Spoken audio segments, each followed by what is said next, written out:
soon as I heard it from Skip Bayless, and then I heard it from you, I knew it was a hating thing. It wasn't anything at all. Dude, if Skip Bayless says the exact same thing to try to tear down that Eagles win, I wasn't tearing down the win, though, at all. I know, but like Skip Bayless said it to tear down the win, and he's the biggest Eagle hater. And then I heard you say it, so I don't know. Yeah, I just like I don't look like Skip Bayless. Yeah, no, I just was saying, I just this is the thing. I feel like this defense specifically is being put in such difficult situations that I think that it's frustrating. And I think they're trying to do too much. Are we on? Yes, we're live. We've been live. I just wanted to start it off like that. That was pretty interesting. I was just sitting here like this, just watching with my popcorn. Michael Jackson Thriller video style. Anyways, we're going to get into it. It's the Patriots, Broncos, Sunday Night Football, week number 10 recap. There is a lot to talk about if you're a Patriots fan. There's not a lot to talk about if you're a fan of anyone else. But the Patriots do take it 41-16 against the Broncos in Denver, advancing to 7-2 and looking like the strongest team in the AFC. Patriots, Tom Brady, led by the GOAT himself, had 266 yards and 3 touchdowns for a passer rating of 125.4. The House of Horrors for Tom Brady, I guess, is no more because he went in there, had a nice game for himself, and led his team to a victory with a high-powered offensive performance, a great all-around team effort. Guys, before we get into breaking down the stats and the player performances, what were your overall thoughts of this game? Well, after seeing the Broncos play last week, a lot of people were trying to say that was just a one-off game, but I knew that the New England Patriots were not going to have any issues with the Denver Broncos, especially this defense. Everyone's lost a step on that defense. It's besides maybe Harris and Shane Ray is young, so that kind of changes things. But everyone's lost a step. Like, when was the last time we've heard Von Miller's name? Bro, you could argue that Shane Ray has lost a step just because he's injured. Yeah, no, but I'm just saying, but he looks like he has speed. I'm just saying, like, everyone else that was part of that old regime, that's totally done. 1 game, 2 games now, 40 points. You do a good, you almost stop him, and then you muff the punt, where I don't know how that guy keeps on returning kicks anyways, because he's fumbled the ball 5 times this year. I was wondering the same thing. I just don't, like, it's just bad coaching. Maybe Van Joseph isn't having the time of his life, and he's like not that great, because I just don't see anything with this Denver team. And I was telling you, this was one of my big picks, like -7.5, but I would have gone double digits easy in this one, because that offense isn't doing what they need to do. The one thing I'll give Broncos credit for was 3rd down conversions, which is huge, but it didn't really help them in this game because they were obviously over 50% on 3rd down conversions. But yeah, other than that, you can't make mistakes like that against the New England Patriots, field position against the New England Patriots, and it was pretty much over after the block punt. Yeah. Okay, I want to, Kev, before you go, I want to bring something up because AC said something very key. He started off his conversation by talking about Vance Joseph. And in the offseason, I thought this was the worst possible hiring that any team made in the entire NFL. I thought this was the worst hiring of any coach. Because you come in and you have historically one of the greatest defenses in NFL history in the 2015 and 2016 seasons. Yes, they didn't make the playoffs in 2016, but they were still #1 across the board, undisputed dominant defense. 2015, they were one of the greatest of all time, right? And you have this defensive coordinator named Wade Phillips, who's widely regarded as a great defensive coordinator, who's put these pieces in place to be successful.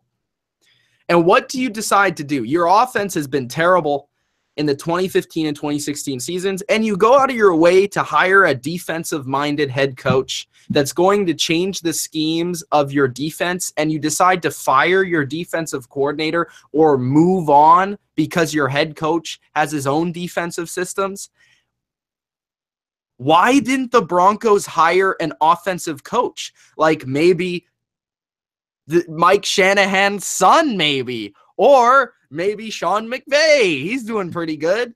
I just don't understand why the Broncos, instead of trying to help their offense by giving them an offensive-minded coach, They go out of their way and they get a defensive coach that completely flips their defense and now has made their whole team worse because now their offense sucks, which it always sucked, and their defense is not as good as it used to be. I'm not on the level of saying it sucked, but it definitely has these last 2 games. So I just don't understand. Is that the problem from the very beginning, that the Broncos screwed up the hiring of their head coach? Vance Joseph doesn't get emotional. He doesn't motivate his players. He doesn't seem to have anything stand out schematically that wows you. He never adjusted in this game whatsoever. I just don't see it in Vance Joseph. I never have. I don't understand why he's even a head coach in this league. But I don't understand the hiring from John Elway and this Broncos organization's perspective to try and change your whole identity on defense that you already have solidified. I just don't get it, guys. John Elway is overrated. He is. Sorry. I mean, just look at this. I know he's got a Super Bowl, but it's just more evidence. This game was over. After the muff punt. It was 3 and out, and the guy muffs the punt, and they go down and score quickly. Then, I mean, Broncos, they go on a drive and they kick a field goal. Then Dion Lewis runs and returns the kick. I mean, it's just you just shot yourself in the foot. It would have been 17-16, I guess, without all of these special team mistakes, but. Just really, it was just an efficient performance, though, by the Patriots. 2 minutes they were running the ball, and then they found a way. They were just really able to do whatever they wanted to in this game.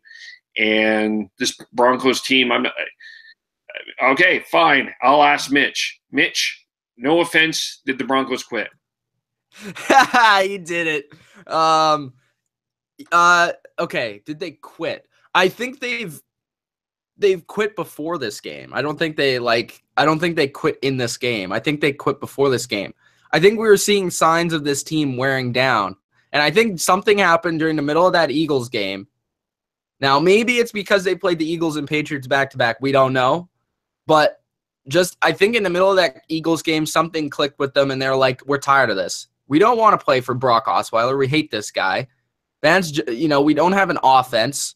Who cares? And I think part of it is that they've lost some ability. I do agree with AC in terms of they may have lost a step in certain players. But I don't see how this unit can just from a couple of players losing a step can completely give up like 90-something points in 2 games. I don't think that really happens just by losing a step. That also happens by doing what the Giants are doing and absolutely quitting on your team and just not caring and not giving a shit. So that equates to basically sucking. And then I think in this game, as soon as a couple of things happen, I think right when that fumbled punt happened, boom, the Broncos' first series coming out, the crowd was hot. It was in Denver. Oh, we have this hope because we beat Brady in Denver before. We stop him on the first series. We punt the ball away. The guy fumbles the punt. Game over. Right there, Broncos say, fuck this. We're done. We're not playing anymore. And then Patriots go score a touchdown with Rex Burkhead, and the game's pretty much over from there on. So I think they quit before this, but I think this game basically ensured that the Broncos are not going to be doing anything this year, and they're basically going to be losing to get, hopefully, a quarterback, because that's what they need the most. And I'm just going to quickly say something about the Vance Joseph. I think John Elway is very egotistical. Like, just even from when he got drafted, went to Stanford, or didn't want to get drafted, wanted to choose wherever. He picked Vance Joseph. Just a little insight. Vance Joseph was the quarterback at the University of Colorado when John Elway was in the league. And I think John Elway is the type of guy like Jerry Jones. You don't pick the best coach. You pick a coach that you think you can walk all over and do whatever the fuck you want, excuse my language, with that coach. Because I think that's what Jerry Jones did with Jason Garrett. Jason Garrett is not a good coach. It's Jerry Jones. Let's go. Jerry Jones picked the guy. Yeah. No, but you know what I mean? Jerry Jones picked a guy that he can walk all over.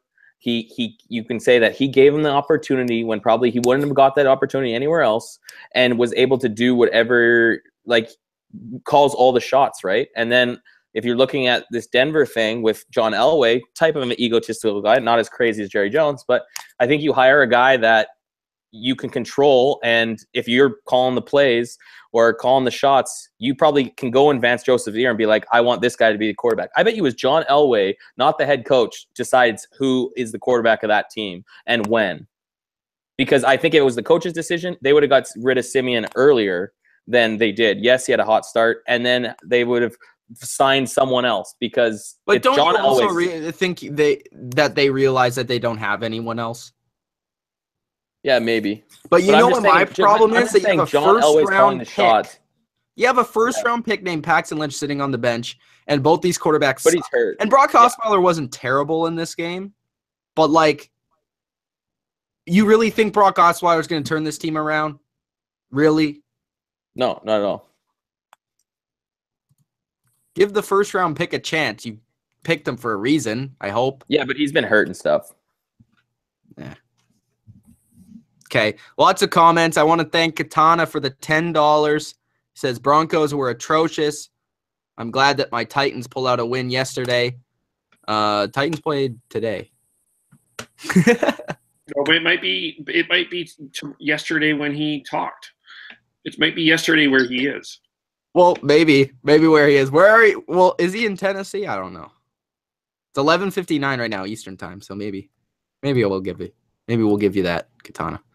I was behind Titans. That was one of my picks, and they pulled it off for sure.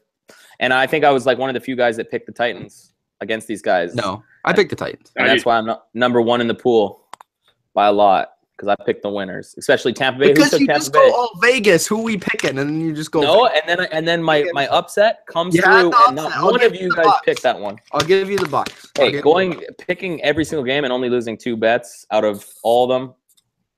That's one of the best. Bengals did cover though. Good shit. Yeah, Bengals did cover. That was All right. Let's get into the individual performances. We'll start off with the quarterbacks. Thomas Brady, 25 for 34, 266, 3 touchdowns. Only sacked once in this game. And if you probably just saw that stat alone, you would probably guess the Patriots won. At 125.4 passer rating. As for Brock Osweiler, 18 for 33, 221. 1 touchdown, 1 interception, a 72.9 passer rating. And Brian Hoyer also played 3 for 3, 37 yards, and 118 rating, a couple screens and stuff. So what were your thoughts on the 2 quarterbacks? First Brady, then Brock. What do you got, guys? Brock wasn't bad. He got off to a good start.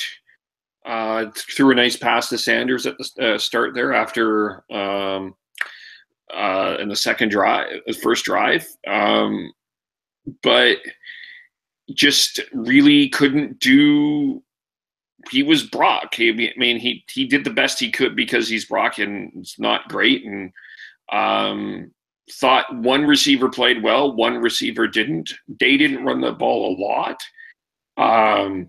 or they stuck with the run too much. They probably could have been a little bit up tempo more. But I don't think Brock was Brock. And Brady was efficient. This is the 54th time that he went 3 touchdowns, no interceptions. That is an NFL record. Passed to 9 different receivers. He was just Brady-like. I think if I was to describe this game, I thought that both quarterbacks were their identity. Brady was who he was, and Brock who was who he was.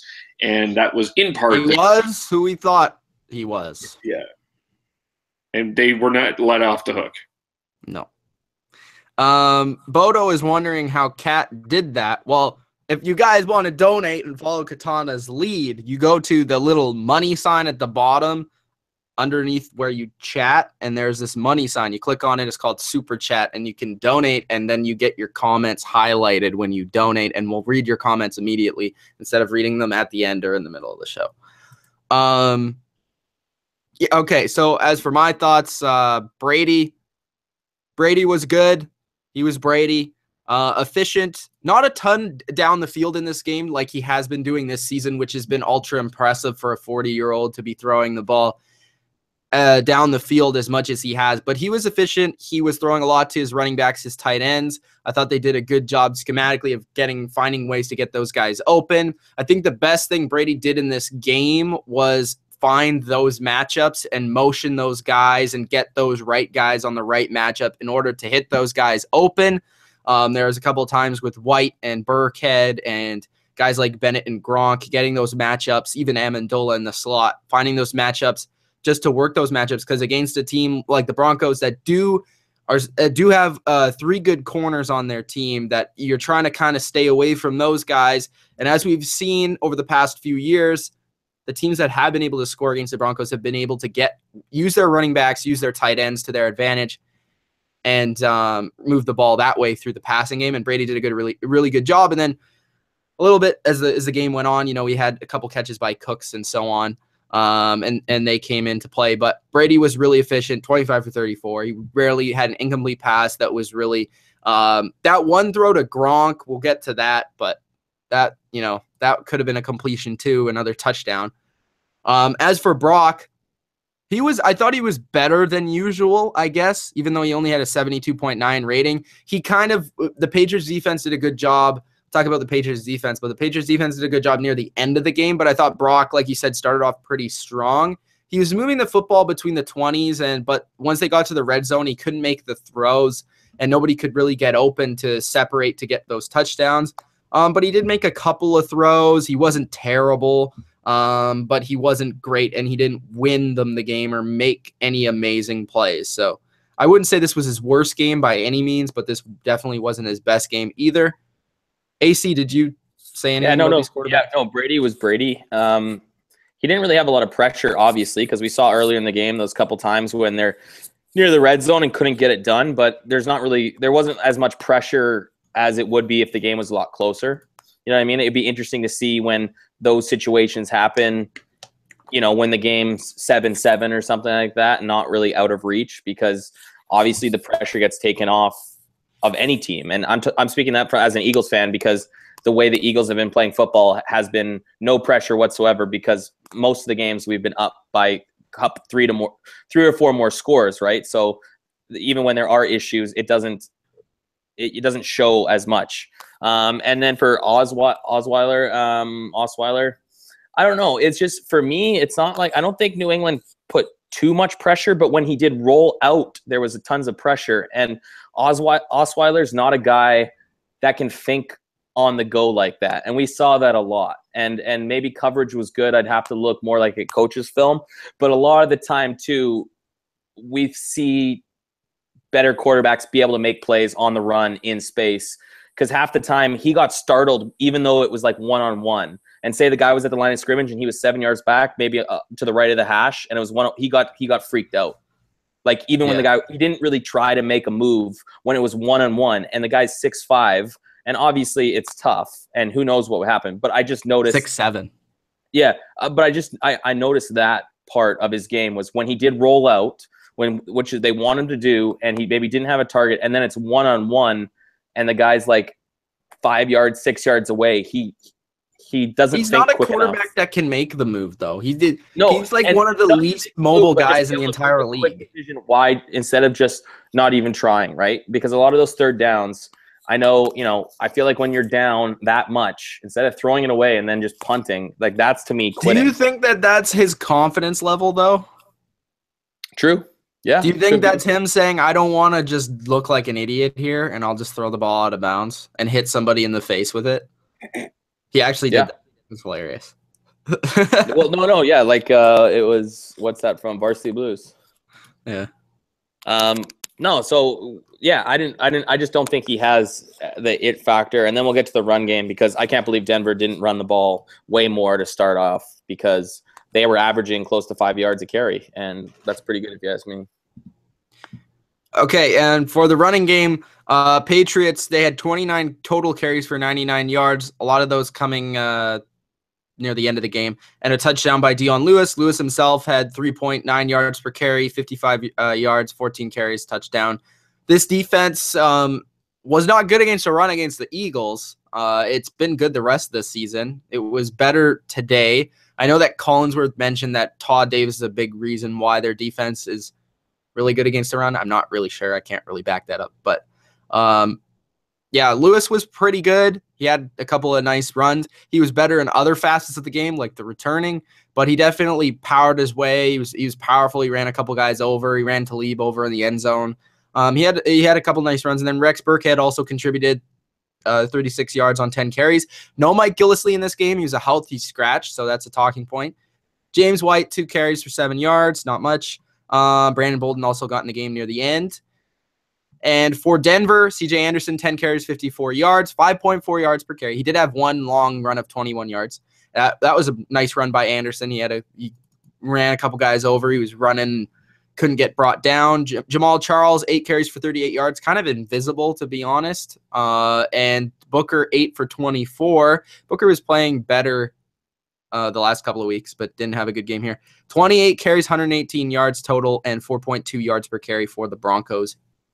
My thoughts on that, I thought the Patriots ran the ball when they needed to pretty successfully near the end of the game.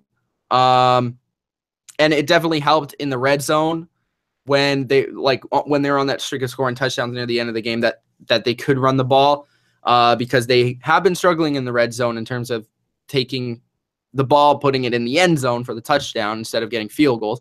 Broncos, they were okay. I don't know if maybe AC saw something a little bit more, but I thought there were a couple of runs where they kind of gashed the Patriots, like that 21-yard run. But other than that, they had a long of 11 by Charles. I didn't see a whole heck of a lot. They had No, I didn't say a heck of a lot. I'm just saying for what they did, they didn't start doing that till when they were already down, I think they should have done that early. Like they came out throwing the ball when you're a running team going against statistically not a very good run defense.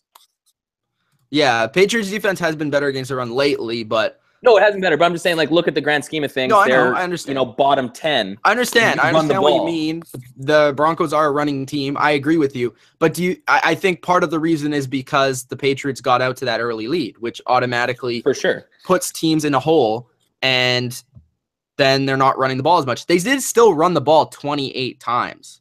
That's a lot for a team was losing the entire game. They were never leading the game, and they still ran the ball 28 times. The Patriots were leading the game the whole time and ran 29 times.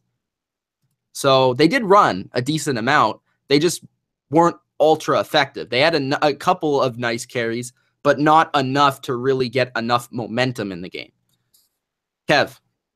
Yeah, I thought Rex Burkhead was great. He had a really nice game and a block punt. I think he's got to be considered one of the better players of the game. It wasn't. There was nothing really spectacular about the Broncos running game. Yeah, they ran. They had the big 21-yard run, but they weren't really getting anything huge. They weren't gashing. I just felt the Broncos' offense was relatively unspectacular, and the Patriots were just efficient. I think. Burkhead 94 yards on 8 carries. He was running really well. I think maybe you could have used the run a little bit more in the beginning. I'm actually surprised the amount that Denver ran. I didn't even realize it was that much, but I just didn't feel like Denver's offense was doing a lot. Like it was just a continuous much of ineffectiveness that it has been for the entire year. In the second half, they were running their offense. They ran actually probably more in the second half, it seemed, because they were still running their offense. They were running their offense like they were just trying to get something going with their normal offense and not even caring about coming back. Yeah. You know what I mean? Like, so that's what it seemed to me in the second half. They kind of, like you said, quit. And then it just seemed like they were trying to run their offense, not to come back. A couple drives in, maybe in the fourth, they didn't. But then I feel like they were just trying to just get something going with their normal offense for upcoming weeks. Because, when you're down by that much, sometimes it hurts a team just to keep on throwing and throw everything out the door when you're probably not going to come back. Why not go back to basics, try to run what your offense is? And obviously it didn't work. I just look at the stats. If you're averaging, regardless of gashing or whatnot, if you're averaging 4 yards a carry for your whole run game, I don't mind that stat. And they were. Anderson averaged 5.4. Yeah. So, I mean, I guess you could have used it more. But, yeah. I think to me the telltale sign of the Patriots offense was that 94-yard drive. Even though the Broncos stopped them, that was the too many men on the field. They were backed. That was just, it was a 7-minute drive. There should have been a pass interference. Anyway. Well, okay, but they still got a touchdown out of it. Yeah, I know. Right, so they got lucky with that 12-man. Yeah. But that was also just situational football. The Broncos being stupid. Patriots snapped it quick, and they had 12 guys on the field. Yeah. Like the Broncos are trash. Yes, we did get the $5. Thank you, Training Solutions, for the donation.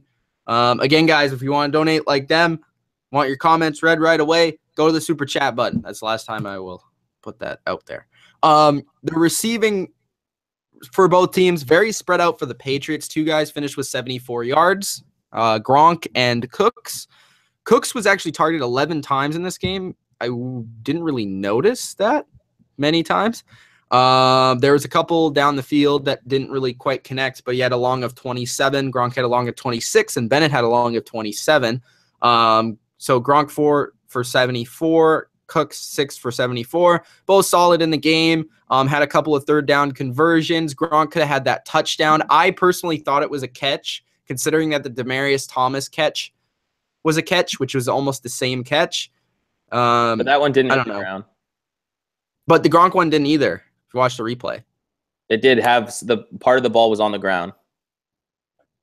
If you watch it, compared like if the zoom in, you still I think you the still difference can make a catch with the ball hitting the ground. I'm just saying on the Demaryius one, no part of the ball hit the ground. It like almost. I think the difference though was that they called it an incompletion on the field on Gronk's. True, and I'm saying, but it's tough. I'm just saying they didn't for Thomas. He has his 2 hands and it hits the ground. I'm just saying with the Demaryius, no part of the ball hit the ground whatsoever. I don't even know if the ball hit the ground on the Gronk one. I'm just saying you still can have a catch, right? When you put your hands down and any part of it touches, it still could be a catch. What's a catch, bro? I don't know. Well, I've always been the thing. It's like, I don't know what a catch is. Right? Things on the refs. You catch it better. You do better. You go past it. Make it so there's no way in hell. Haven't you seen remember the Titans? It doesn't matter what the refs are going to do. You beat that. You go through the refs. I think that was a catch. Yeah, I guess. Kev, what did you think? Not that it mattered, but I don't know what it. Sometimes like in hockey today, they're also like Nugent Hopkins tapped Holtby barely and was called for goaltender interference. Hockey, we don't know what goaltender interference is. We don't know what a catch is. I could see both sides of that. It's we do know what a catch is. We've seen enough of them. We kind of do. I'm saying with those ones, they're so iffy because technically when you see the ball hitting somewhat of the ground, it's somewhat shady. Regardless, I don't know how they call it, but I'm just saying do better. Make sure they can't. There's no way. Like that's why I never argue with the refs because you should play better than what the refs are going to call. If you're getting screwed over, play better than those guys. I know it sucks, but like make sure that no part of the ball hits the ground. Get your hands under it. Like do whatever you got to do so there's no way that they can look at that and be like, that's not a catch. Thought it was a catch. Yeah, both guys contributed. Martellus Bennett is back in the Patriots uniform. 3 catches, 3 targets. He was a little banged up in this game, as kind of thought. He's playing injured with a torn rotator cuff, apparently. He, 3 catches, 38 yards on 3 targets. Came early in the game. I think it was the first play he was in the game. He caught a pass for 27 yards and a couple over the middle. I think it just adds another element to this offense. It was very nice just to see him out there. The compliment with him and Gronk and then throwing Allen in there for a 3 tight end power set with the run game was nice. He did a good job blocking, so I thought Bennett also had a good game. Amendola, 4 catches, 36 yards. Not too much to say there. Burkhead, like Kev said, had a nice game. 3 catches, 27 yards in the first touchdown of the game. Dorsett was technically the second receiver with 2 catches and 16 yards. And White also had a touchdown, and Dwayne Allen had his first catch and his first touchdown as a Patriot, and all he does is catch touchdowns. For the Broncos, Emmanuel Sanders was their offense for a large portion of this game. 6 receptions on 11 targets, a long of 38, 137 yards. Without Emmanuel Sanders, this team probably wouldn't have scored a point. He was manhandling Malcolm Butler for much of the game until basically the end of it. Demaryius Thomas also had 5 catches for 44 yards and a touchdown, and where that one that we just discussed on 8 targets.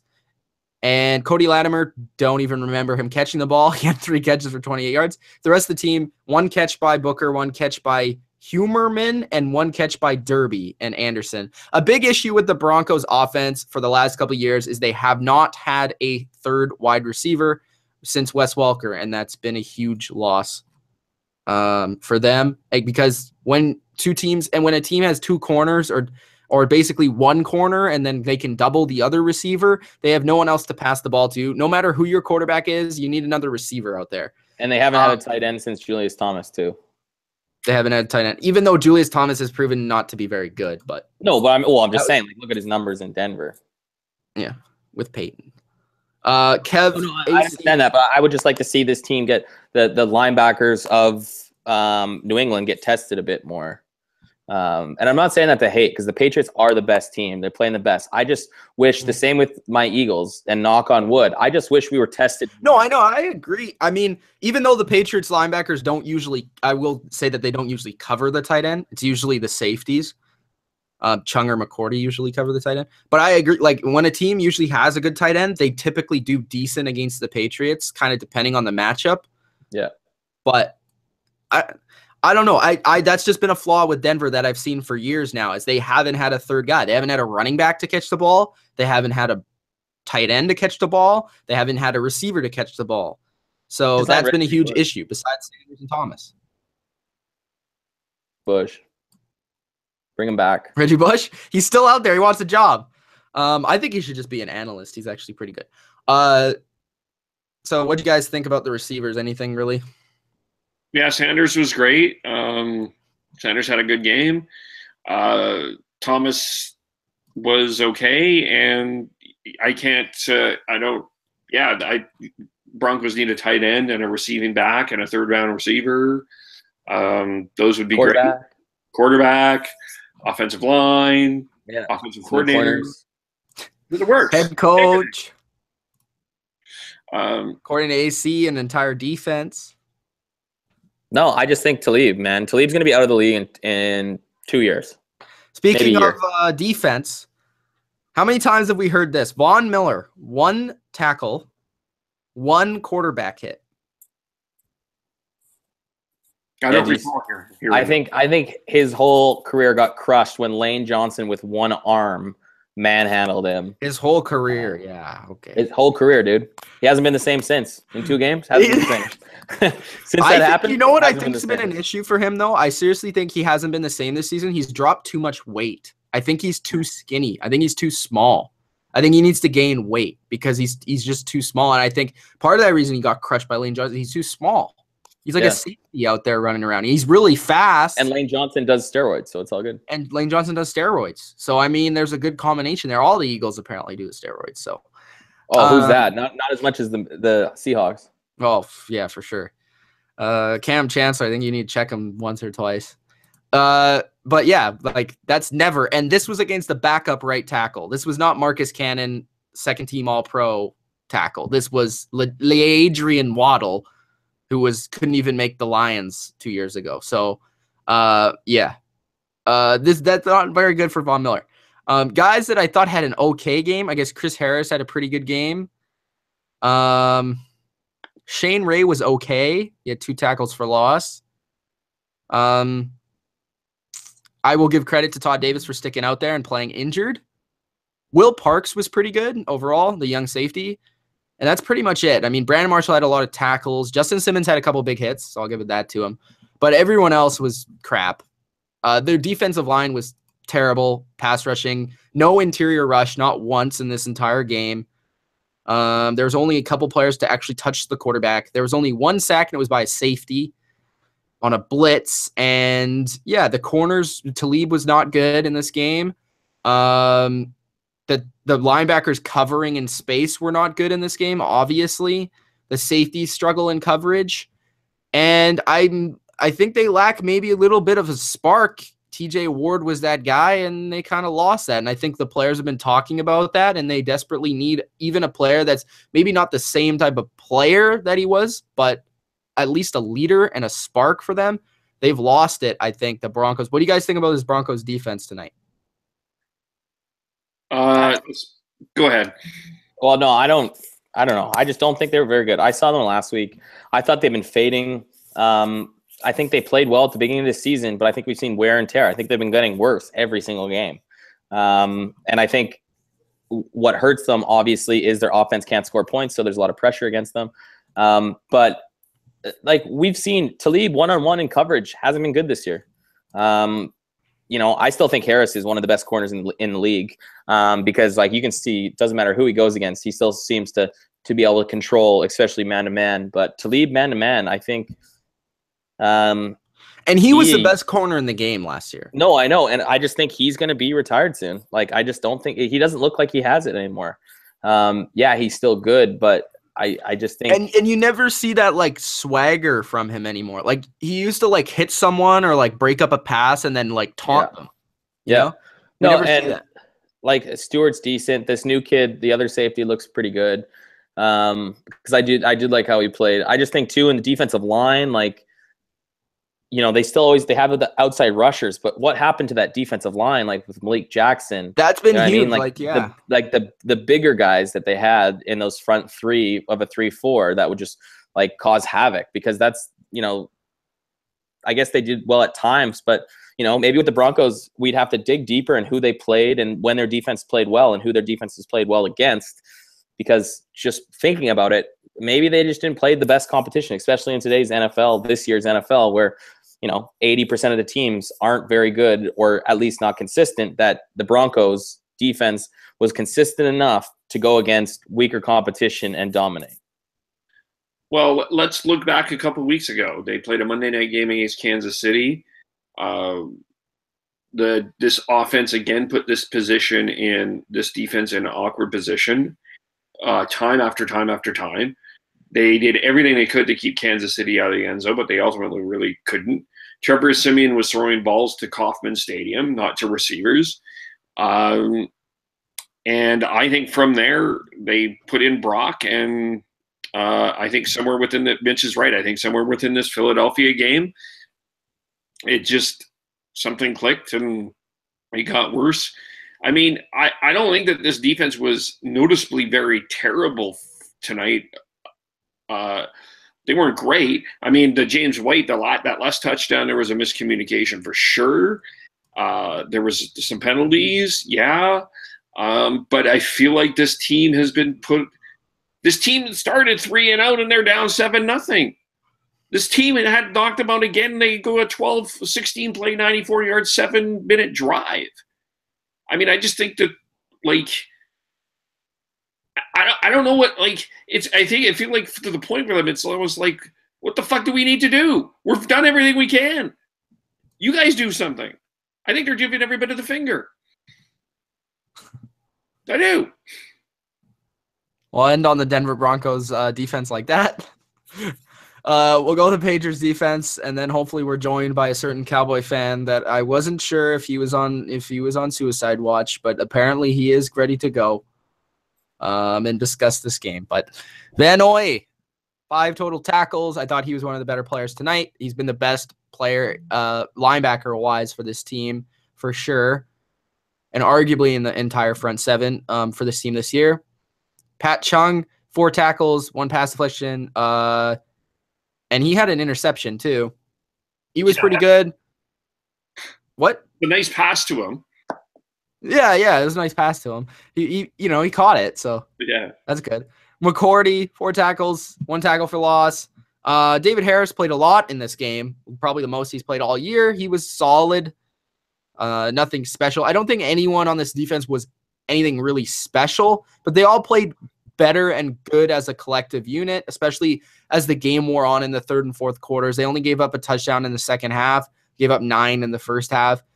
I thought that the Broncos were moving the ball decently in the first half, though, but they were just playing really good red zone defense. And when it came to the second half, they were shutting them down. They were getting 3 and outs. They're putting their offense back on the field.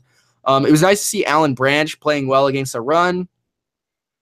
At corner, Stephon Gilmore, I thought, had a really solid game. He did give up that touchdown, but besides that, you know, he was on Demaryius Thomas the whole game. Thomas had 5 catches for 44 yards, and I thought Butler played like crap. He got freaking dominated. That was the only reason why the Broncos were moving the ball for the most part, was they were just throwing at Butler, and Emmanuel Sanders always seems to screw with Butler. He always seems to get the better of him, so that's just not a good matchup. I was interested to see that they never switched that matchup at all. They kept Butler on him the whole game.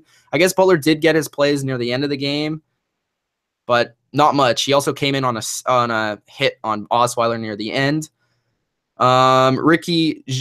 I think it's Ricky Jean-Francois, or yeah, he is new to the team. He just signed this week. He had 2 tackles, so just giving him a shout out.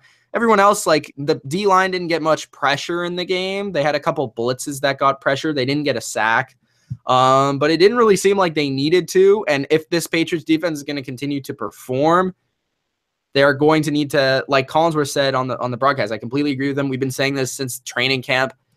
This defense needs to get it done through their secondary. It's not going to be their pass rush. It's going to be their secondary. And if their secondary continues to play like this and they continue to give up less than 20 points a game, they should win every game they play. The Broncos aren't the best offense they're going to play, certainly. They have a better test next week against the Raiders. So that will be interesting. But, you know, Patriots, another step forward with their defense. Very minimal mistakes in terms of not knowing where the guy is going to go. So that's good because there's a lot of those early in the season. What was your guys' thoughts on the Patriots defense tonight?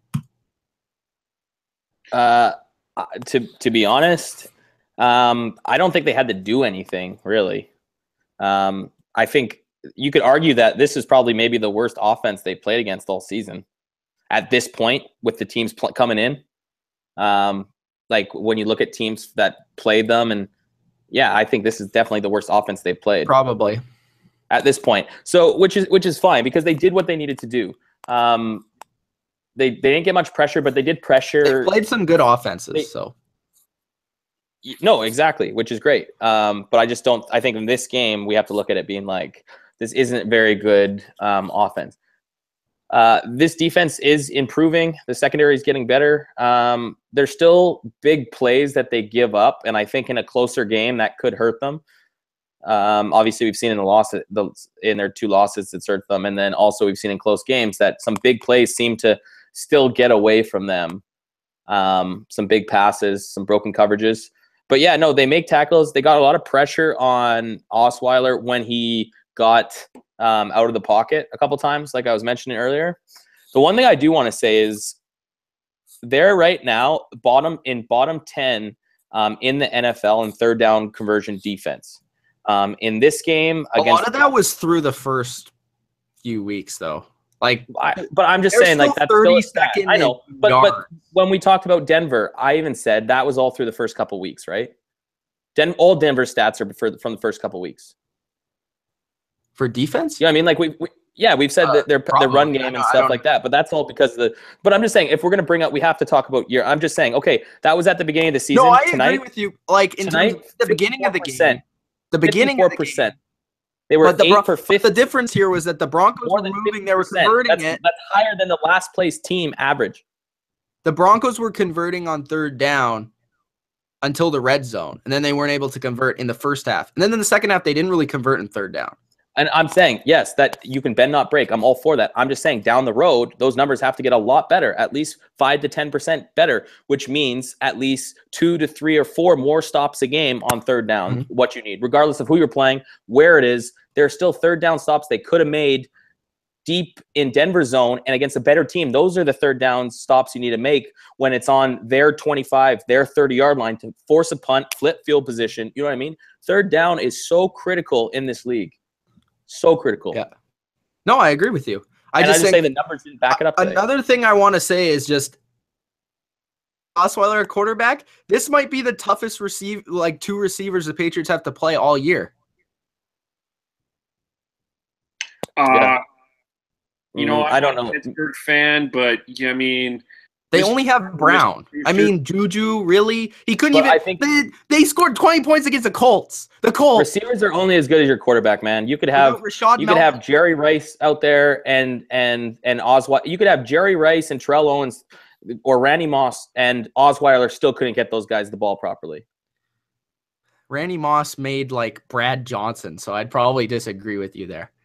Yeah, well, I'm saying, but Brad Johnson won a Super Bowl, dude. We're talking about Brock Osweiler. I'll still take Brad Johnson any day over Brock Osweiler. I will take Brad Johnson now over Brock Osweiler. Yeah, exactly. I agree. Okay. Look at this. Okay, before we get into this, I think that I do think we're missing a very important thing that we do need to talk about. Yeah, first off, Kev, Dylan, are you okay, bro? Are you okay? Do I need to send you like tissues?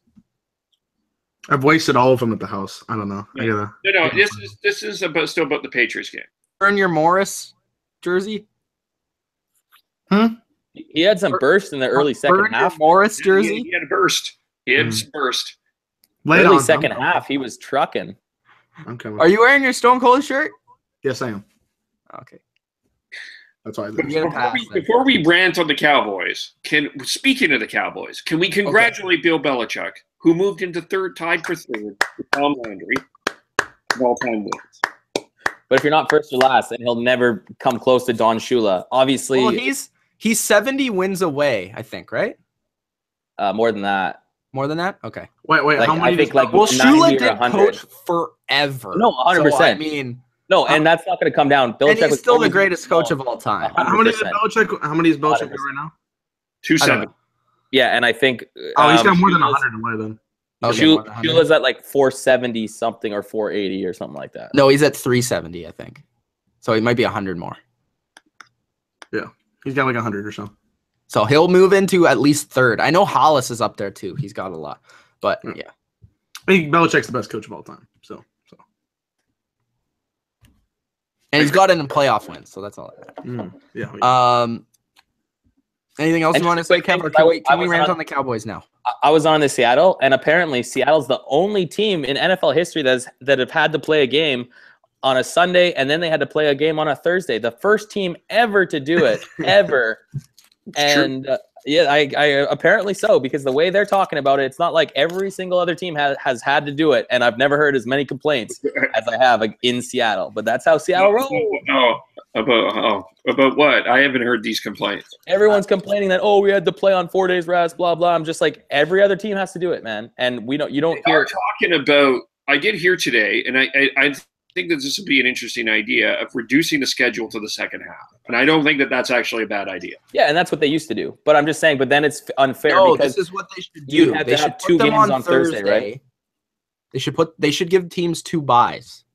Yeah. Or if they want to do the Thursday game schedule, what you do is you have a bye week, then they come and play on Thursday, and then the next game that they play is on a Sunday after that. So they have 11 days to play. No, what we do is we start a college where it's strength of schedule, and you get to schedule whoever the fuck you want, and then it's a strength of schedule, and then there's only a 4-team playoff. Boom. I hate that. I really do hate the 4-team playoffs. No, because then if you want, you could just play the Browns every single week, but you might not get into those 4 teams. But you could go 16-0, but not make the top 4 if your strength of schedule is not tough enough. No. Sucks. Shit, if I was a Patriots, I'd just play the Falcons every game. Spot them 28-3 and then. Yeah, 27-7 or something like that, right? If you were playing the Falcons. And then they'll always find a way to come back, But you know who doesn't like playing the Falcons? This guy. I was waiting for this thing. Okay. What happened, Dylan? What happened, bro? It shocked me as much as anyone. I didn't think they would. They might lose, but I didn't think they would get blown out. No. Okay. First off, the most glaring thing is Tyron Smith did not play. We had Chaz fucking Bumbu over here, not knowing how to block. Now you know how it feels. And the Eagles have Vaitai and destroyed Denver Broncos pass game. Vaitai was all over the place. Backup left tackle. See, Did he play the Falcons though? No. Can I say this though? No, I we agree. played the I said Broncos. this already. Who sucked? I said this, Dylan, that Tyron Smith definitely hurts them. But Jason Garrett in that offense did nothing to help this guy. No, they did. They did nothing. If you watched, I don't know how much you watched the Patriots game today, but there were times they only had one sack, the Broncos. But there was times where they actually put James Devlin at running back to hit Von Miller. So because I didn't understand this. Go ahead, continue. Why didn't the Cowboys adjust at any point in time? The first sack, the second sack, the third sack, the fourth, the fifth. Well, I don't know. How embarrassed did they want to be? Put your running back there, chip him. Put your tight end there, chip him. Put your receiver, run across his face. Get your fullback in the backfield. Do freaking play action to the right so you don't have to run into him. Like, I don't get it. You would think that would be addressed at halftime or at any other point in this game. And the announcers are talking about it the whole time after the first sack. Hey, you'll want to get some help with this guy because Chaz Green doesn't know how to fucking block. And then the next play, it's another sack. I'm like, this isn't complicated. If it's not going to work the first time, it's not going to work any more times. And he got 6 sacks, which hasn't happened. How much easier if you put all that protection to protect the quarterback? It's easier if you do that if you have playmakers at the receiver position, which I think you lack for those one-on-one balls. And I think that was the biggest issue, was they couldn't do that because then Atlanta, all they were doing was rushing 4. And if you brought more protection, so say if it was 6 versus 4, that means there'd be more defensive backs to double coverage your already mediocre receivers. And I think that is a big issue. Well, first off, I would think Bryce Butler should be in the lineup more often. I think he's the best one-on-one receiver, one of the best one-on-one receivers that we have. Cole Beasley could have been used as well. He's a great receiver, but it's conflicting. I don't know. It's a little far. Like I said, he's the 22nd He's a great best receiver. slot receiver. He's a great. Who said wait, didn't somebody say he's like the 20th best receiver or something like that? Somebody said he's in the top 15 receiver. Oh, 15. Okay, he's the 15th best slot receiver. They were wrong. He's a good receiver. I like him, but he's inconsistent. The thing is that I think, first of all, Bryce Butler should be in the game more. I don't know why he's not. They shut down Terrence Williams, who had 1 catch. Thank you for making me start you, even though you didn't do shit. And I still won, but Falcons secondary is pretty good. But still, it's good, but it was ridiculous. Second thing, Sean Lee got hurt. That guy, like Mitch said, is a Band-Aid. And when he's in there, they're very good. The team is very good. They stop the running yardage. Isn't that next man up though? You would think so, but it's Sean Lee. We lost our middle linebacker. Both their middle linebackers. Patriots lost Hightower. Yeah, we lost our middle linebacker, and we're still one of the better defenses in the league. I'm just saying it. I think it's scheme. I think it's scheme and coaching. And I think Jerry Jones has done a shit job putting that team together. Now that there's some injuries, it's glaring to see how weak that team actually is. I think the difference is coaching. Because if and that too was the coach, their defense would be fine. We lost Hightower, who is just as big of a guy to our defense as Sean Lee is to your defense. Because who is our second? We have Van Noy. Nobody even knew who Van Noy was last year. I'm not defending that. What I'm saying is that we don't have that second person, and I'm not going to sit here and say that's a good thing. That's obviously a glaring exception, and I want it to be, we can go ahead and survive. What we're saying, Dylan, is that you're not putting enough blame on the coaching. When did I say? I'm telling you that is a problem as well. Jason Garrett is not a good good football coach. He is the cheerleader of the NFC. He's one of the best at this. He's very good at the clapping. He is first of the NFC. Carroll is number 2. No, Carroll's not number 2. Almost. He's also really good at chewing gum. No, he's very good at that. Although I played, I got to play him a Madden a couple days ago. He didn't do the chewing in there. I don't know why. But, our coaching is shit because we have Garrett, who's just basically the Mike Tomlin of the NFC. And just, good job, guys. We got that good. Let's rely on the star players. And when the star players are not there, we're just going to lose, and that's how it happens. Pretty much just a lack of confidence. We didn't score. When Mike Nugent didn't make the field goal, it pretty much killed our trying to come back efforts, and then it was just all downhill from there. So bad coaching, injuries, and a lack of motivation, I would say, are the keys as to why we lose this game. Can I ask you a question, Dylan? What's up? It's time to trade Dez, isn't it? Yeah. Depends on what you get in return, though. What are we getting? Like I probably would give you a third-round pick. Yeah, maybe not even that nowadays. I wouldn't even give a third for Dez. Something's up with really him. upsetting. He seems like he's on the tail end of his career, and it's going very quick. And I also think that he's never had chemistry with Dak. He's never had True. it. Because he always, like, when he was in his peak prime, it was always, let's connect with Romo and him. We're always good at connecting with each other. They made plays together. They've worked, like Romo brought it up in the Chiefs game, how these guys had good chemistry, and that's how it worked. In Dallas or with Dak, it's like one game you're going to see, 8 receptions, puts up some decent yards. He only puts up good yards against bad defenses. Yeah. Well, it's What I also will say kind is, of the fact that he's not very good against cornerbacks these days. Like, I'm just saying, number one cornerbacks. I think that all starts with, not having outside receivers, because Beasley hasn't been as good as when Beasley was at his best when Dez was at his best. Yeah. Because everyone would focus on Dez and you can go underneath. Now, guys are just manning up everyone. One-on-one, no safety over top, and I think that's a big issue. And to be honest, I don't give the Seahawks credit very often, but what we just saw, that's what Russell Wilson has dealt with for the last 2.5 years and has been successful. So I know we want to talk about Dak, and maybe I'm a little biased because everyone for a long time wanted to be like, oh, Dak's way better than Carson Wentz. So maybe I'm a little biased this way. I just think it showed that, I don't know, maybe Dak Prescott's not all that things are cracked up to be when things are not going his way.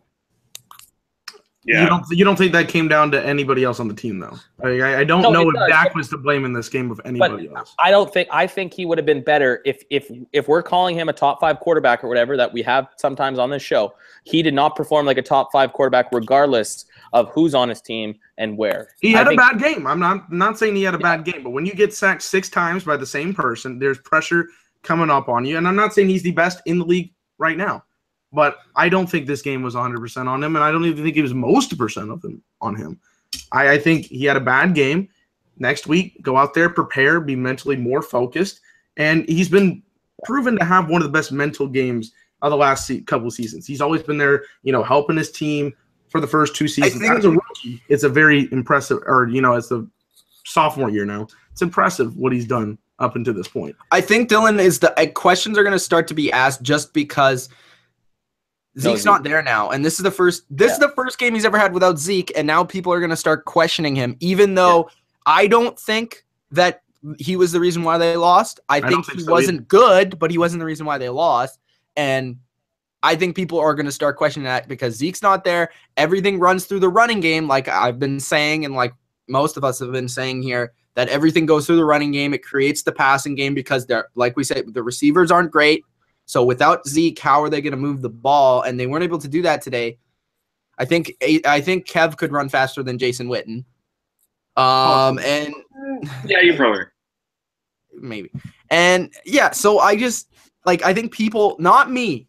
I think Dak's good, but I think people in the media and you're going to get scrutiny from Dak because of course they will. Zeke's not there.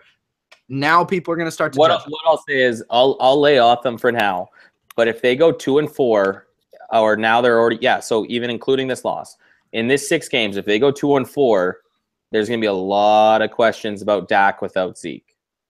And we'll have to wait and see how that happens. I already have.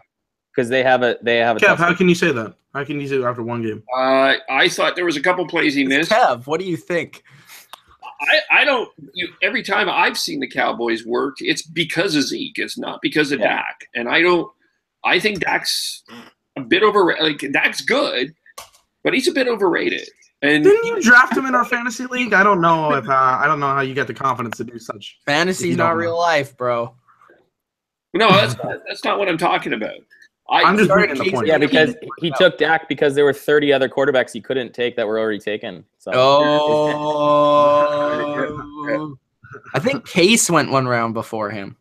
Hey, I still, if you're listening, whoever was the person that traded me AJ Green for Trevor that Siemian. was the biggest rip-off ever. I freaking bro, I don't know why I let that trade through. You're like, oh man, yeah, you should let he wants to do it. You should let the trade. Yeah, that was bullshit, bro. I was like bullshit from day Trevor one. Siemian was going off. Wait, was wait, one wait, of the what was best the- fantasy what was the AJ quarterbacks. Green gets like a 100-yard touchdown today. No, because Siemian AJ sitting Green on was the getting like bench. 0 points.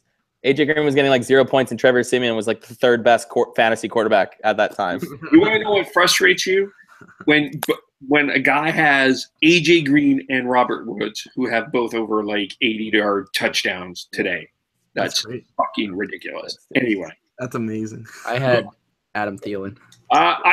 I don't know. I think Your lineup was fucking screwed. I don't know how you got so many points from 4 different players.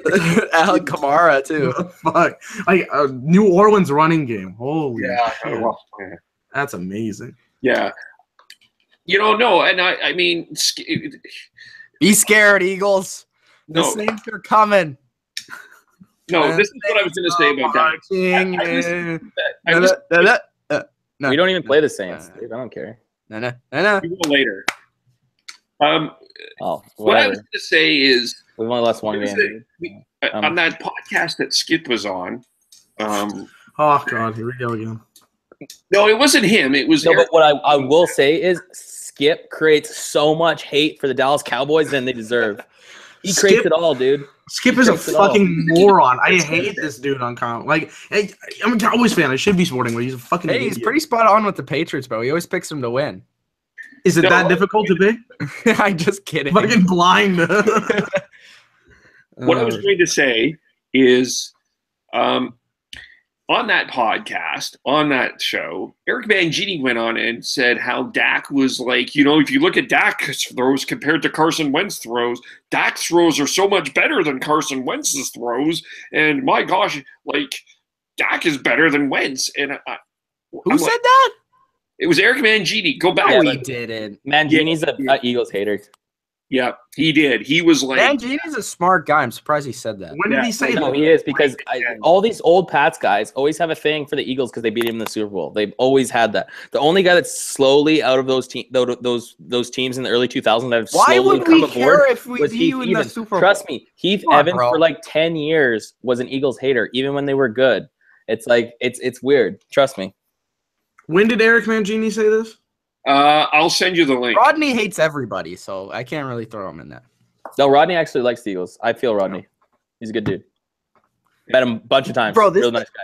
Tony does, yeah, yeah. What was that guy? Ryan Kessler. Yeah, that was That Tony Dungy comment today I heard was Tony hilarious. Dungy was fucking hilarious. Okay, so this is what happens before the game. Some of you might have seen this, but they're doing picks, right? And Rodney's like, "Yeah, I like the Patriots. I think they're going to move the ball with tight ends and running backs."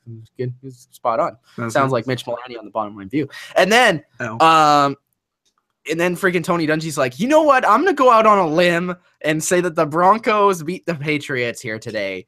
And then Rodney's like, "Tony, you're not going out on a limb. You haven't picked the Patriots in a decade. Like, when's the last time you picked the Patriots?" And he's like, "Screw you, Rodney." He's like, "I'll pick the Patriots then." Fine. It was hilarious. And then someone in the background, you could hear him. He's like, they're laughing so hard. Oh god. I mean, like, how are you honestly gonna pick in this matchup? Brock Osweiler is gonna be Tom Brady. Yep. And I heard, I haven't seen anything, but I heard most of this stuff came from special teams. Like, it wasn't even a game. Didn't Isaiah McKenzie fumble a football on a punt return? Yeah, there was a blocked punt, there was a muffed punt, and there was a kick return. Jesus Christ! I mean, if you're gonna do that, if that's all you had to Patriots do, best to win, special teams, bro. if that's all you had to do, That's like 15 years. well, that's how Belichick works. If that's all you had to do to win this game, why does Tony Dungy think the Broncos are gonna win? Yeah, totally.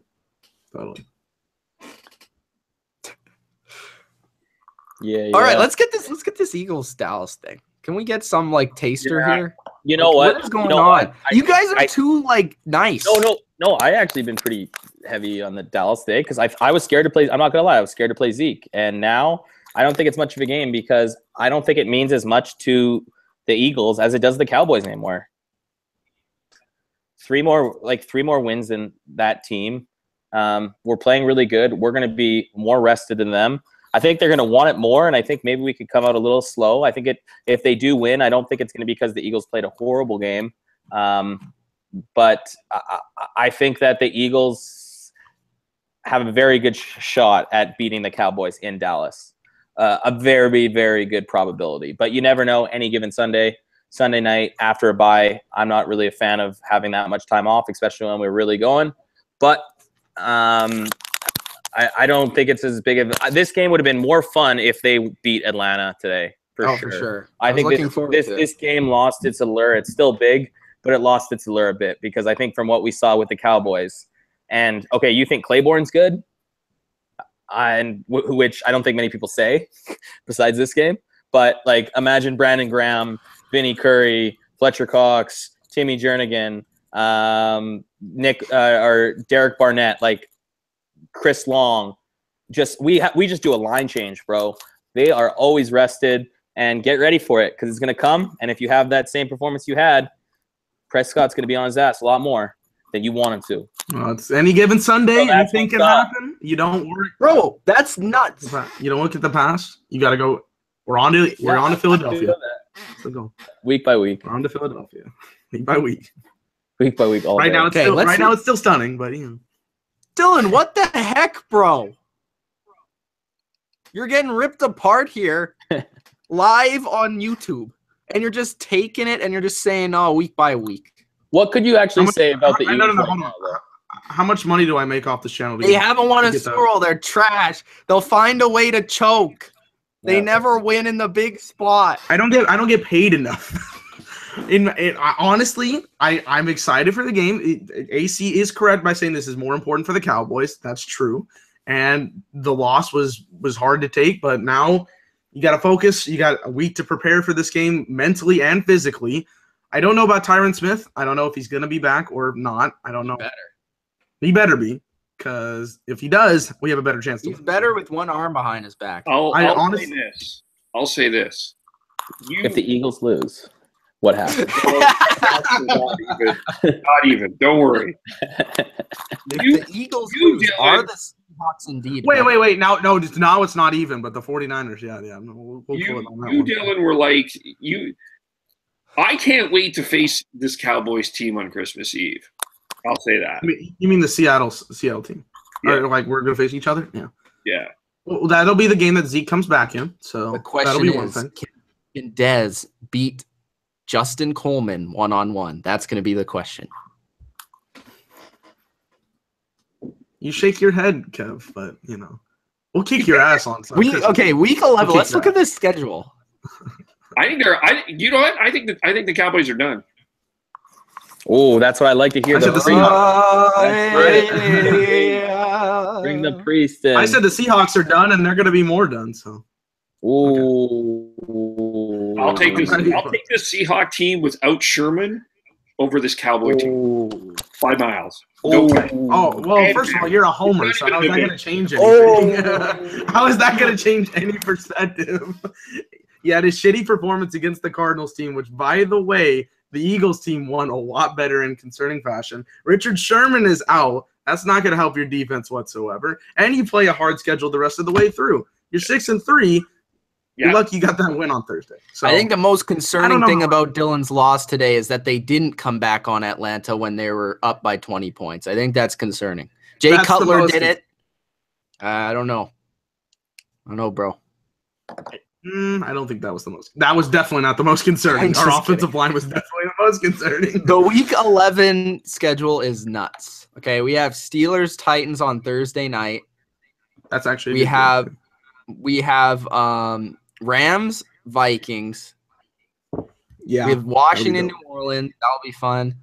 We have Buffalo LA Chargers. That'll be a fun game. New England Oakland, Philly Dallas, Atlanta Seattle. Any preview for the Atlanta-Seattle game where they got they got their ass kicked last year in the playoffs? Oh, it'll be a fun game. It'll be a fun game. Might have to swing my way to ATL for that one. I'll say. How many yards is Julio going to have in that game? Who knows? That might be my topic video for that Saturday. We'll talk. By the way, Kev's video never got uploaded. Let's get some. I wonder what happened with that. Julio Jones only had 57 yards. So if you give up more than 57, Kev, I don't know. I'm just saying. Well, you gave up a lot of running game yards. So with Tevin Coleman, even Freeman was out with a concussion early in the game. I'm just saying. You said Julio, you're gonna stop him. He's gonna be a big factor. I don't know. No, I said I had a feeling Julio was going to. Maybe he was playing the Eagles role. Maybe he was just a distraction. I got exactly how many receptions he was going to have. 6. He had less yards than I had, and he had no touchdowns. So if the Seahawks don't do that, then just saying. Should we get to the comments? Before we do, I just want to point out that the Titans have won 4 in a row. They haven't looked all that strong. I didn't watch today's game. But. Can you name the teams they beat, please? Beating the Bengals this week. Hey, Indy's solid. They almost beat the Steelers. Hey, that was my headline. I said the Steelers will stumble, but yeah, that's true. You actually nailed that. The 49ers would win, and I almost got Brady right because he had 3, not 4 touchdowns. He should have had 4. There you go. Dwayne, did I hear this correct? Dwayne Allen had a touchdown. He has 1 touchdown, 1 catch. All he does is catch touchdowns. What parallel universe am I in that Dwayne Allen has a touchdown? He almost had 2 too, but he dropped it right in the end zone. Brady still got me enough points to win the fantasy in the bottom line view fantasy league this week, so we're good. I just want to point out I had 112 points, I think, that tonight. That was a machine. It was. Kev, you were losing a couple games, so you needed this one. I did need this one. Yeah, but I beat a 6-3 guy though. He was better than me. I think I'm going to be close to the playoffs with this win this week. We'll see. Benjamin Mobley said, "Yes, Pats."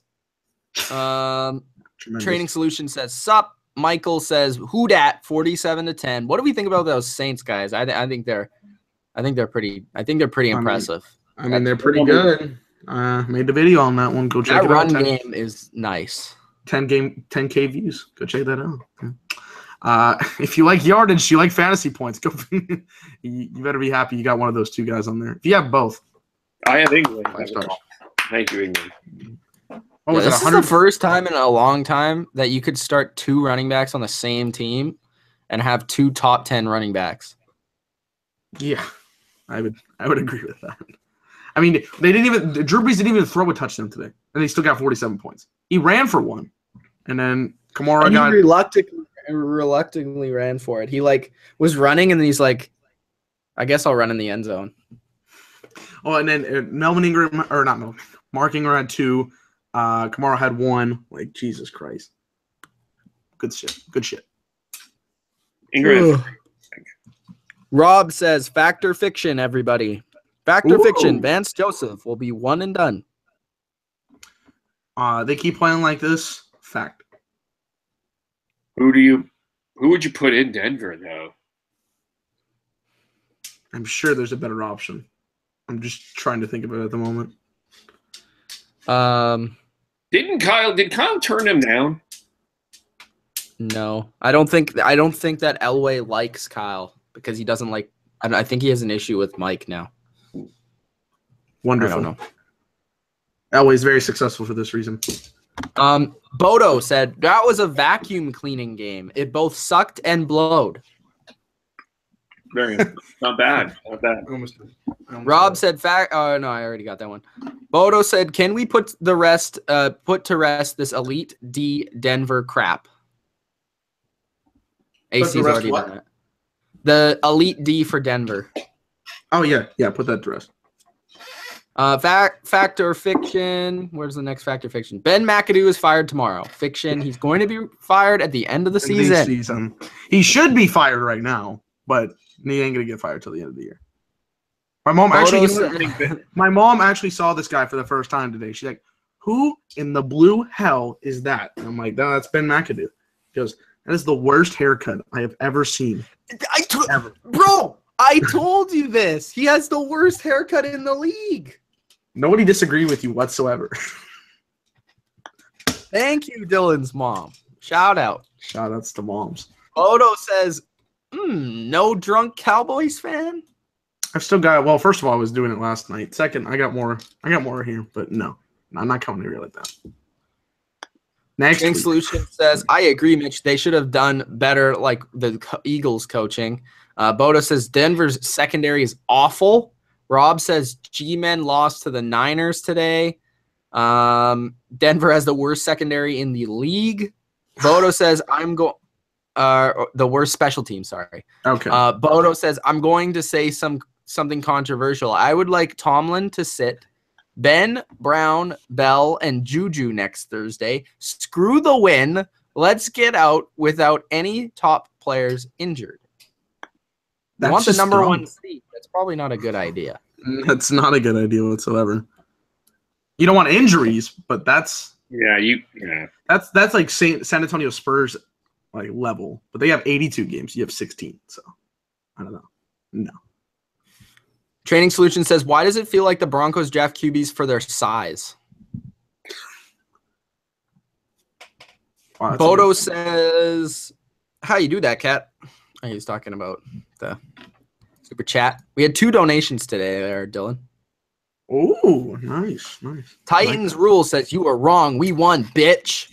Well, actually, I picked the Titans to win. I just picked Cincinnati to cover. I think everybody picked the Titans. So he needs to chill. I think so. But he needs to chill. Bodo says, y'all didn't know that Brissett has thrown 4 60-plus yard touchdown passes, the first Colt since Johnny Unitas in 1966. That's crazy. Jacoby Brissett. He has a concussion, correct? Jacoby's legit. Do you think Jacoby Brissett's a starting quarterback? No. No? No. After, I mean, this game didn't really show me anything. He made a couple of good plays. He made 2 60-yard touchdowns. That was terrible defense on the one to good one. I'm sorry. That was terrible defense. I'm not saying obviously you have to throw the ball. On the Colts. I thought you were talking about Beathard. No, Brissett. Oh, I'm sorry. I thought you heard Beathard. Is Brissett a starting quarterback? Is he? Where? It depends where. It depends where. Is he a top 32 quarterback in the NFL? Well, yes. I would say in the bottom half right now, but he has got some potential. That's all I was asking. By the way, just so you know, there are reports out that Ben McAdoo could be fired tomorrow. For his haircut or for his coaching? He should for both. For both. He'll get fined for the haircut. Should be fined for that. They're just like, come on, bro. We see you every week on the sidelines. Can you just please change it? I mean, you get paid enough as it is. Come on, man. We'll spot you one. Fact or fiction? Nathan Peterman starts next week. Fiction. Bring back Peyton Manning? ? Bet he wants to get out of Papa John's at this point. Let him do it. Yeah. Von Hook says, hi. What's going on, Von Hook? What's going on, Von? Predator says, are the Broncos the Lions of the AFC, finding a way to lose games? The Broncos are the Chargers. No, I'm just kidding. I was about to say the Chargers are the Chargers. The Broncos are just bad. Like, I just looked at the Chargers points against and points for. Has a team ever been 3-6 and only had 5 less points against than points for? Bro, the last 2 seasons, they're like 1-14 in games by 1 possession. What the fuck? Like, I'm honestly, it's ridiculous. It's asinine. They're terrible when it comes to finishing games. Should the Giants fire Ben McAdoo? Yes. Bears screwed themselves today with the replay. Oh, yeah, I remember that. The TD touchback thing. Did you guys see that? How did this happen? I didn't get to see it. No, how did this happen? It's not a bad challenge. It was just like, I'd never seen that before. It went against them. So, wait, they scored a touchdown. So, they scored it was ruled at the 1. Yeah, it was ruled at the 1. They tried to challenge it to see if it was a touchdown, and it ended up being a touchback. I'd be pissed. I'd be so pissed. And they lost that game, too. Yeah. So that's by only one possession. So, oh my God, I'd be really pissed about that. Jesus. Now we have to figure out who the Packers' next quarterback is because Hundley's out now. He's out? He's out? Yeah, he hurt his hamstring. Jesus Christ. And they lost Aaron Jones in that game. When did he get hurt? Like, was it at the end of the I think it was in the second half sometime. Okay. Apparently. Wow. Who is their backup? Sign Kaepernick, please. That's all you have. Bodo says Dak's overrated without Zeke. We'll see as we go forward.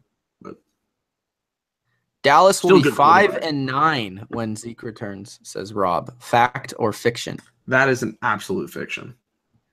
Come on, bro. We're not gonna win one more game. Hunter says Beasley is a wannabe Edelman. I would say he's a wannabe Welker, but okay. Rob says Philly, Chargers, Redskins, G-Men, and Raiders. Oh, yeah, that's who the Dallas plays. Well, they're going to lose to Philly. I already said they're going to lose against the Chargers. They're not losing against the Chargers, fam. They're not losing. I can't wait for that game. Bro. I told you what's going to happen already. I told you what's going to happen. The game winner. That's what's going to happen. Wait, are they doing, is it Sunday night and then they play Thursday against the Chargers? Is it next week Thanksgiving? Is it next Thursday's Thanksgiving? No, the week after that. They play the Redskins. That'll be tough. They should beat the G-Men. Yeah. What about the Seahawks? Don't they play the Seahawks? Yeah, yes, they play the Seahawks on Christmas Eve when Zeke comes back. But those are the 6 games I think he's highlighting without. I think they're going to lose 3 of those games. I'll take one of those away because they're not going to lose to the Chargers. So they'll probably 2 is a fair assessment. How about Mitch's L's today though? Washington and Chargers. My upsets didn't come through this week, bro. No, they did not. Now you've fallen right back into. No, but like I need to catch up. Like I don't want to just give up and just pick the same games as you guys. Like that's retarded. I gotta try and catch up. You pick the upsets that are gonna happen. Gotta find the upsets. I think there was 2, right? You would have taken Green Bay. Although I will say the coin got one on Green Bay. There was 2, right? There's Tampa Bay and Green Bay. Yeah, I took Tampa Bay. Oh yeah. Yeah. You talking about losses that you have, Mitch, this week or what? Oh, and then that I had yet. No, like in terms of there's upsets. You could have taken San Fran. I could have, but I went with the quarter. The quarter fucked me. Yeah, the quarter took him out of one game. So. You weren't here. I flipped a quarter, and it gave me the Giants. To be fair, you could have lied to yourself and just picked whatever, but that's true. What else? Okay, let's do some power rankings.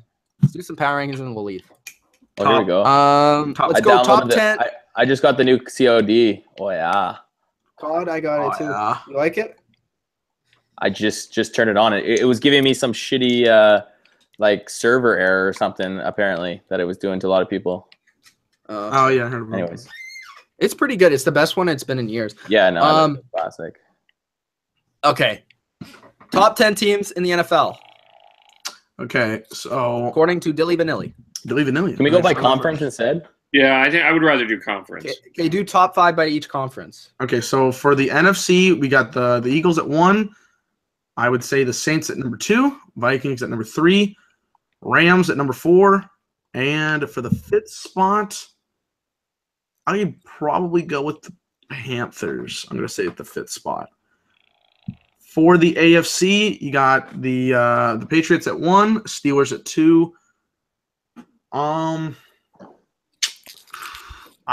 don't know about that 3rd spot. I'm gonna go with Kansas City, but very reluctantly. Chiefs the Titans are 4th, but I mean they're okay. And then 5th spot. Who would I put at the 5th spot? Who played decent on the AFC today? I don't. Jaguars standings. Oh yeah, you gotta go put. Yeah, I'll go with the Jaguars at 5. The Chargers won in that game, but yeah, then I would go with the Jaguars. Chargers lost and that game. But.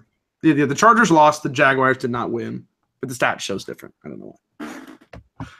Classic. There you go. Kev. AC or Kev. Okay. Either one. I'll go NFC.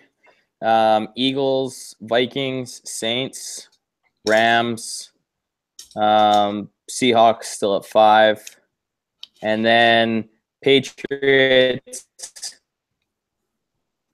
I guess you got to go Steelers, Chiefs.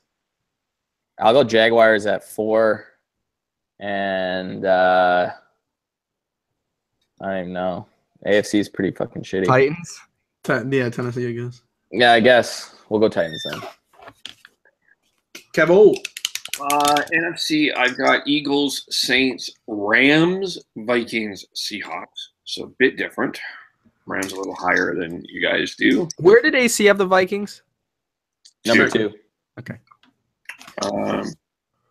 But I just think applaud for Teddy Bridgewater for coming on the field.